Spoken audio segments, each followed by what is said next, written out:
नमस्कार दोस्तों, आप देख रहे हैं खबर किसान की यूट्यूब चैनल। मैं हूं आपका दोस्त संकेश शर्मा और आज हम आप पहुंचे हैं हरियाणा और दिल्ली के बॉर्डर गांव झिझोली के पास। यहां पर ये सूर्य फाउंडेशन स्थित है।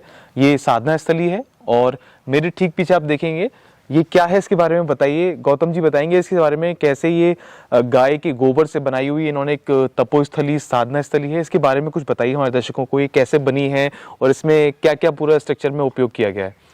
अंकित जी, ये एक इको फ्रेंडली कॉन्सेप्ट है। जैसा कि रूरल टूरिज्म का आजकल ज़माना चला है, लोग बड़े बड़े आलीशान महलों में, घरों में रहते हैं, लेकिन इस प्रकार के कुटिया में, इस प्रकार के घरों में रुकने का भी ये अपना एक अलग आनंद है जी। और मैंने देखा है कई जगह इस प्रकार के लोग रुकने के लिए भी पैसा देकर के ऐसे स्थानों पे रुकते हैं जी। तो एक नया कॉन्सेप्ट है।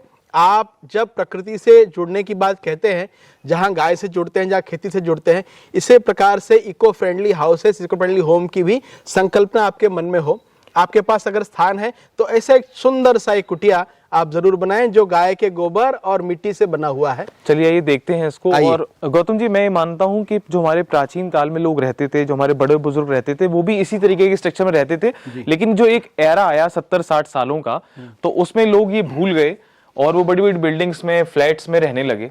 तो एक बार इसको स्ट्रक्चर को बताएं, कैसे कैसे ये किन किन चीजों का इसमें प्रयोग किया गया। ये देखिए, हमने कोशिश किया है इसका गोलाकार शेप देने का। अच्छा। जैसे एक पिरामिड का शेप रहता है और इसकी विशेषता ये है कि आप बीच में आकर के यहाँ अगर कुछ बातचीत करेंगे, आप एक इको का अनुभव करेंगे। आप यहाँ बीच में आइए और यहाँ आप अगर कुछ बोलेंगे तो एक इको साउंड आएगा। तो पिरामिड का शेप दिया हमने गोलाकार में इसको। मिट्टी और गाय के गोबर से लिपा हुआ ये है। और सबसे बड़ा ये है, ये ताप रोधी है, यानी आपको ठंड में आपको अंदर से थोड़ा गर्म लगेगा और गर्मी के दिनों में ठंडा लगेगा अंदर, यानी ताप रोधी है, इको फ्रेंडली है और लो कॉस्ट में। मतलब हमने तो ये कोशिश किया, हमारे पास में एक नहर है, ये सारे सरकंडे वहीं पास के ही हैं। हमने कारीगर को नागौर से बुलाया और उनकी जो पुरातन पद्धति है उससे हमने कोशिश किया। नागौर यानी राजस्थान नागौर से।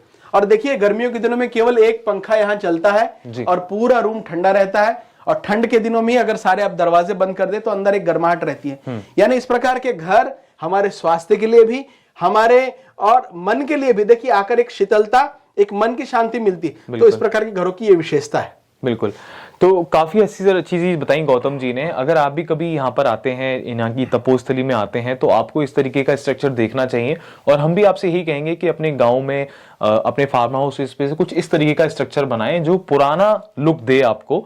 और उससे आपको क्या होगा, एक तो आप मिट्टी से जुड़ेंगे, सबसे बड़ी बात कि आप नेचर से जुड़ेंगे, प्रकृति से जुड़ेंगे। आप बड़ी बड़े कंक्रीट के जंगल में आप रह रहे हैं, लेकिन जब आप ऐसे एनवायरनमेंट में आते हैं, एक तो गौशाला हो, जैविक खेती हो और इस तरीके का माहौल हो, एक अलग ही अनुभूति होती है। मुझे कई लोग यहाँ आते हैं और अपने रिटायरमेंट के एज पर वो देखते हैं कि मैं अब अपना रिटायरमेंट का जीवन कहाँ बिताऊं, अपना शेष जीवन कहाँ बिताऊं।